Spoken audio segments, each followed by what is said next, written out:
দার্জিলিং। কিভাবে যাবেন, কোথায় থাকবেন, সাইট সিন কি কি দেখবেন, দার্জিলিং যাওয়ার উপযুক্ত সময়, খরচ কেমন হতে পারে, এই সব প্রশ্নের উত্তর জানার জন্য তোমাদের দেখতে হবে সম্পূর্ণ ভিডিওটা।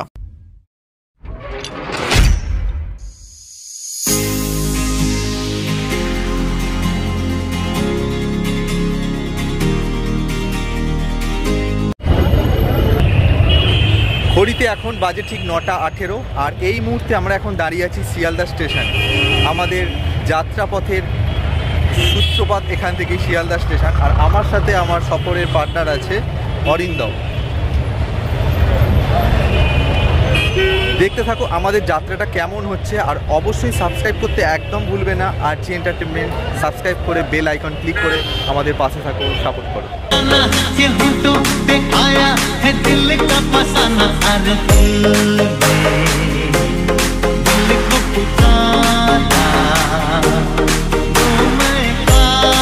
আমাদের ট্রেন জার্নিটা ছিল দার্জিলিং মেলে।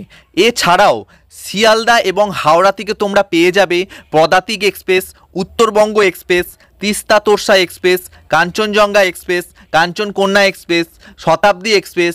এছাড়াও আছে বন্দে ভারত এনজিপি যাওয়ার জন্য।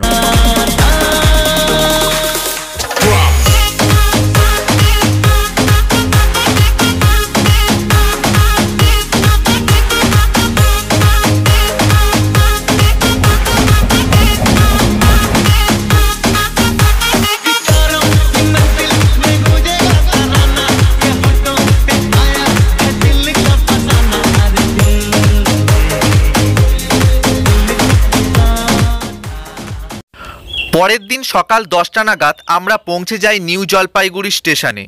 ট্রেন লেট থাকার কারণে স্টেশনে পৌঁছাতে কিছুটা লেট হলেও অসুবিধা খুব একটা হয়নি।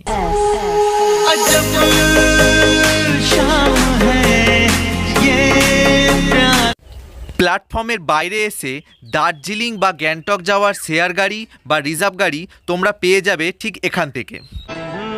এছাড়াও তোমরা চাইলে বাস জার্নি করেও যেতে পারো, তবে তার জন্য তোমাদের এনজিপি স্টেশন থেকে অটো বা টোটো করে তেনজিং নোরগে বাস স্ট্যান্ড এবং সেখান থেকে তোমরা দার্জিলিং বা গ্যাংটক যাওয়ার বাস পেয়ে যাবে।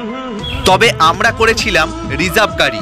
রিজার্ভ গাড়ি করলে সুবিধা কি, রিজার্ভ গাড়ি করলে তোমরা ড্রাইভারকে যেখানে খুশি হোল্ড করিয়ে ছবি, ভিডিওগ্রাফি বা টিফিন বা লাঞ্চ সেরে নিতে পারো। দার্জিলিংয়ে দুভাবে যাওয়া যায়, এক মিরিক হয়ে, 2 নম্বর কার্সিয়াং হয়ে। তবে আমরা প্রথমে কার্সিয়াং হয়ে গিয়েছিলাম। ঠিক আমার ডান পাশে রয়েছে রাস্তা, যেটা মানে দার্জিলিংয়ের ওপরে যাওয়ার রাস্তা। আর আমার বাঁ পাশে মানে আমার বাঁ দিকে রয়েছে, লেফট সাইডে হচ্ছে পাহাড়। দেখতে পাচ্ছ পাহাড়, এখানে চেষ্টা করছি কি। হ্যালো, আমরা এখন এসে গেছি কার্সিয়াং। দারুণ মজা করছি, এনজয় করছি, সাথে থেকো এবং দেখতে থাকো।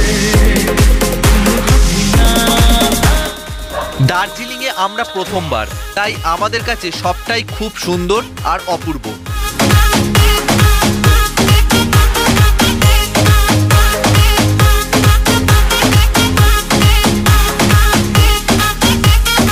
এই মুহূর্তে আমরা এখন এসে পৌঁছেছি ভারতের সবচেয়ে উচ্চতম রেলওয়ে স্টেশন, যার নাম হচ্ছে ঘুম স্টেশন। দার্জিলিং হিমালয়ান রেলওয়ে স্টেশনের নির্মাণ কাজ শুরু হয় 1879 সালে এবং এই রেলপথটি 4 এপ্রিল 1881 সালে ঘুমে পৌঁছায়।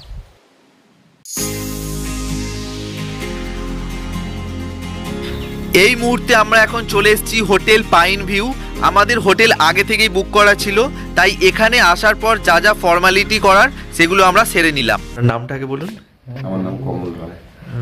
নাম্বারটা বলুন হোটেলের। 7478026334। Room number 104। এই রুমেরটার মধ্যে কি কি আছে তোমাদের একটু দেখিয়ে দিই। রুমের মধ্যে তোমরা টিভি পাচ্ছ, রুমটাও বেশ বড়সড়, 4 জন থাকার পক্ষে যথেষ্ট। এছাড়াও তোমরা পেয়ে যাচ্ছ চেয়ার টেবিল এবং জামা কাপড় রাখার জন্য একটা আলনা এবং বিছানার মধ্যে ব্ল্যাঙ্কেট, বালিশ তো আছে। এছাড়াও আছে একটা বড় মিনার পেয়ে যাচ্ছ।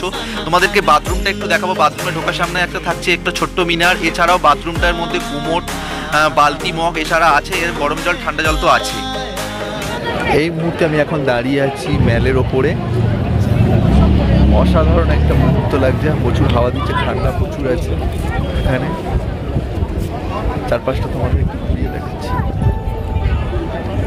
সূর্যটা দেখতে পাচ্ছ ঠিক এখন আমার পিছন দিকে, একদম আমার পিছনে ঠিক সূর্যটা চলে গেছে, তাই এদিকটা একটু ব্লার আছে। বাঙালি মানেই দীপুদার সাথে দেখা করতেই হবে, আর এই দীপুদার মধ্যে দীঘা, পুরী এবং দার্জিলিং। তাই দার্জিলিংয়ে যদি তুমি এখনো পর্যন্ত না এসে থাকো তাহলে অবশ্যই একবার এসে এখানে ভিজিট করে যেও।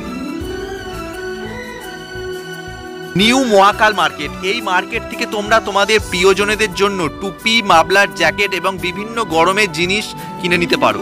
নিউ মহাকাল মার্কেটের ভিতর দিয়ে কিছুটা এগিয়ে এলেই তোমরা পেয়ে যাবে মহাকাল মন্দিরে যাওয়ার রাস্তা, যার পরেও আছে মহাকাল মার্কেটের বাকি অংশ এবং নাম না জানা ফুলের গাছ। আমরা এখন উঠছি মহাকাল মন্দির। খুবই কষ্ট হচ্ছে উঠতে, বিশাল উঁচুতে এরকম রাস্তায় ওঠা অভ্যাস নেই আমাদের, তো কষ্ট হচ্ছে বুঝতেই পারছো তোমরা, তাও জোর করে উঠছি ওপরে।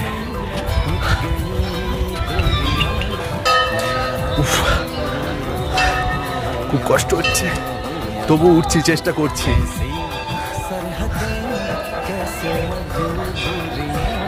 আসতে পারছে না আমার পার্টনার, অনেক দূরে আটকে গেছে। আয় আয় আয় তাড়াতাড়ি,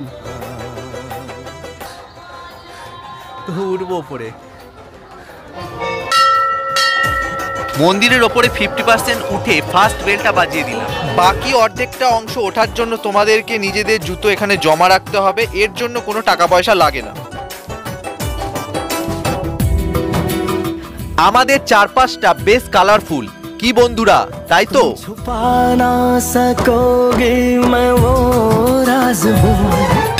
সেকেন্ড বেলটা বাজিয়েও গুটি গুটি পায়ে এগোতে থাকলাম। অবশেষে মন্দিরের থার্ড বেলটাও বাজিয়ে নিলাম। এই মন্দিরটা সত্যি এতটাই কালারফুল আর খুব সুন্দর, যেখানে একবার হলেও তোমাদেরকে একবার এখানে আসতেই হবে। মন্দিরে ওঠার সময় যতটা কষ্ট আমার মনে হচ্ছিল, এখানে পৌঁছানোর পর সমস্ত কষ্ট যেন বিলীন হয়ে গেল।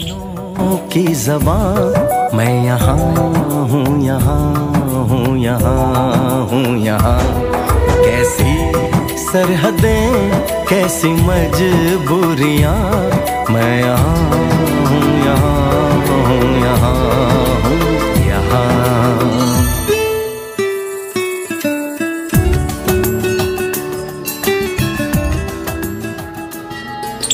এগুলো সবাই ঘোরাচ্ছে দেখে তাই ভাবলাম আমিও একটু ঘুরিয়ে নিই। কিরে, কি করছিস? তোর একটা ফটো তুলতে পারি? ও বাবা, এটা আবার কে রে? তোর বউ নাকি? আচ্ছা ঠিক আছে, দুজনেই দাঁড়া, দুজনেরই ফটো তুলবো। পরের দিন সকাল সকাল গাড়িও চলে এসেছিল আমাদের হোটেলের সামনে এবং আমরাও রেডি হয়ে ব্রেকফাস্ট সেরে বেরিয়ে পড়েছিলাম আমাদের নতুন ডেস্টিনেশন। এখন আমরা এসে গেছি রক গার্ডেন, যেখানে আসার জন্য তোমাদের অবশ্যই একটা গাড়ি রিজার্ভ করতে হবে, আর রিজার্ভ করার জন্য তোমাদের হোটেলের মালিকের সাথে আগে থেকে কথা বলে রাখতে হবে। এখানের entry fee per head 20 rupees.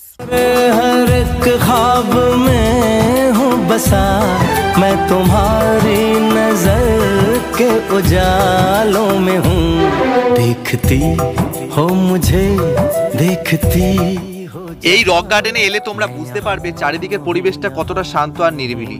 আর তার সাথেই আমার সাথে ছিল ছোলা ভাজা, তাই আমিও মাঝে মাঝে এখানে এসে উঁচুতে দাঁড়িয়ে একটু মাঝে মাঝে ছোলা ভাজা খেয়ে নিলাম এবং তোমাদের সাথেও সেটা শেয়ার করলাম। চলো আমার পিছনে ঝর্ণাটার কাছে যাওয়া যাক। এসে গেছি এখন এই ঝর্ণাটার কাছে। ঝর্ণার আওয়াজটা তোমরা নিশ্চয়ই শুনতে পাচ্ছ। ঝর্ণার জল পাথরে পড়লে যে আওয়াজটা কীরকম হয় সেটা খুব সুন্দর একটা আওয়াজ, এবং এই ঝর্ণাটার সাথে একটা সেলফিও তুলে নেওয়া যাক।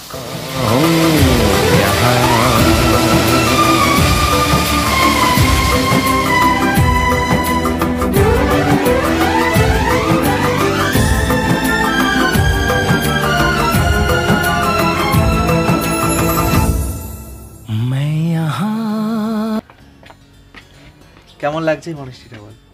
দারুণ সুন্দর একটা মনেস্ট্রি, অনেক উঁচুতে একদম। আমরা চাইলে এই জায়গাটাও একটু ভিজিট করে দেখে যেতে পারো, খুব সুন্দর। তোমাদের অফ দ্য হিল আছে। হ্যাঁ, এখান থেকে ভিউটা কেমন লাগছে, পাহাড়ের ভিউটা সেটা একটু বল। দারুণ লাগছে এখান থেকে পাহাড়ের ভিউটা। পাহাড়ের ভিউটা একটু দেখো, খুব সুন্দর।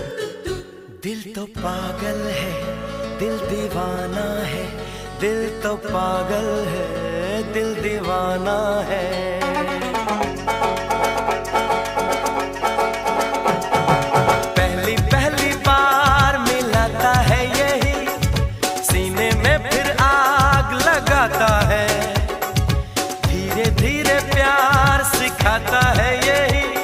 हंसाता है यही यही रुलाता है दिल तो पागल है दिल दीवाना है दिल तो पागल है দার্জিলিং এ আসবো অথচ চা বাগানে ঢুকে চা পাতা তুলবো না, সেটা কি হয়?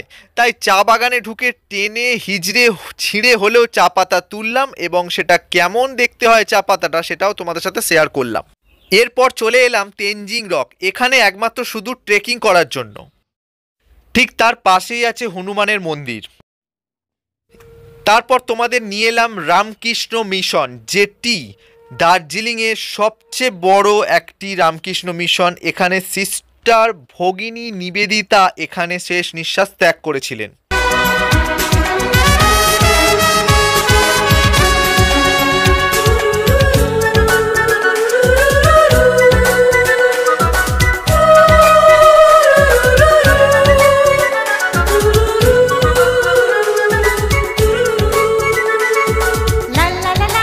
এখন আমরা আছি রামকৃষ্ণ মিশন, যেটা আমরা ওপরটায় উঠবো, উঠে দেখবো ভেতরে কি কি আছে এবং তোমাদেরকেও দেখাবো কি কি আছে, যদি ক্যামেরা পারমিশন থাকে তো, তবে না হলে ক্যামেরা ওখানে স্টপ। दीवाने हो जाते हैं मंजिल तो राह ढूंढ लेते हैं रास्ते मगर खो जाते हैं दिल तो पागल है। দার্জিলিংয়ে এসে আপনারা রামকৃষ্ণ মিশনেও থাকতে পারেন, তবে তার জন্য অবশ্যই আপনাদেরকে অনলাইনে আগে থেকে বুকিং করতে হবে। বুকিং কনফার্মেশন হলে তবেই আপনারা এখানে এসে রুম পাবেন। আর এখান থেকেও তোমরা কাঞ্চনজঙ্ঘার একটা অপূর্ব সুন্দর ভিউ পেয়ে যাবে। এই যে ফাঁকা জায়গাটা দেখতে পাচ্ছ, এই যে এইখানটা, এখন আকাশ কুয়াশা পড়ে আছে বলে তোমরা দেখতে পাচ্ছ না। এই জায়গাটা থেকে ঠিক কাঞ্চনজঙ্ঘাটাকে দেখা যায়।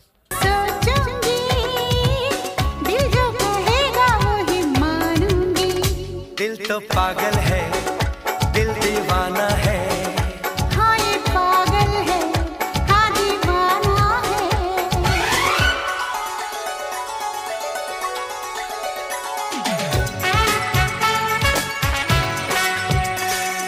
ঘোরে ঘোরে তোমার ছবি আচ্ছা লিখে তোমার বিরাট চারি হ্যাঁ লম্বা লম্বা কি তোমার ঠাকুর ভেবে হ্যাঁ ভুল করে আমি ভুল করেছি আমি আচ্ছা সাহাবা আচ্ছা আচ্ছা very good very good best fire number 1 जैसा सुन एकदम नंबर 1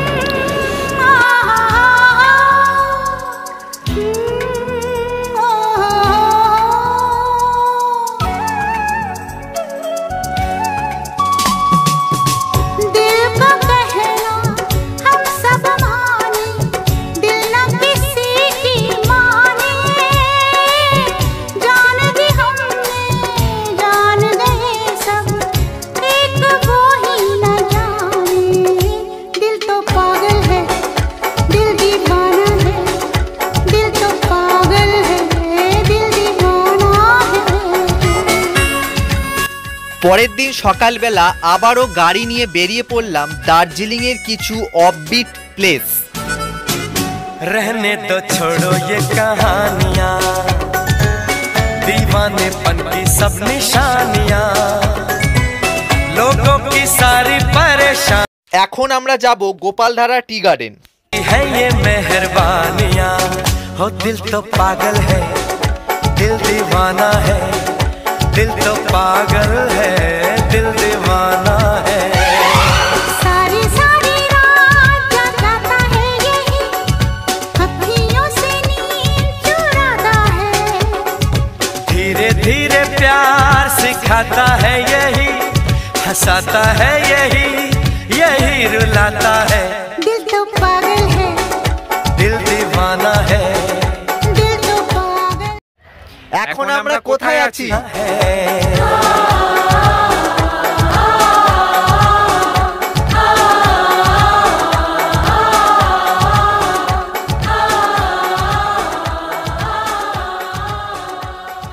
দার্জিলিংকে বিদায় জানিয়ে আজ আমরা নিজেদের বাড়ির উদ্দেশ্যে রওনা দিলাম। আর এই ব্লগটা তোমাদের কেমন লাগলো অবশ্যই জানিও কমেন্টের মাধ্যমে। দার্জিলিং যাওয়ার বেস্ট টাইম হলো মার্চ আর এপ্রিল, তবে এটা সম্পূর্ণ মাই ওপিনিয়ন। তোমরা চাইলে বছরের যে কোনো সময় এখানে আসতে পারো।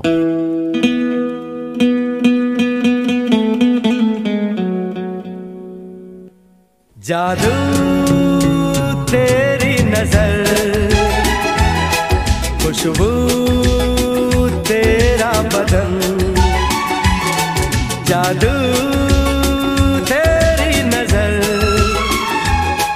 खुशबू